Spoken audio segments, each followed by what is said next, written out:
The money supply is exponentially increasing. It wasn't just the $600 billion of bonds.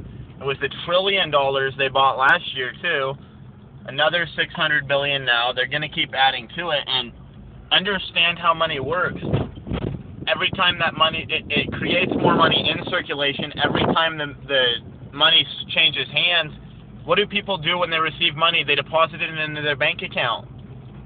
And every time the bank gets a deposit, they lend out 10 times against that. So if you deposit $100, the bank's going to turn that into $1,000 in loans that they create. And the money supply is just exponentially getting larger right now.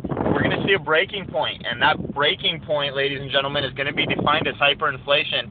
And I'm hearing the word being ran through the House of Representatives a lot today with all these new Republicans. Keep your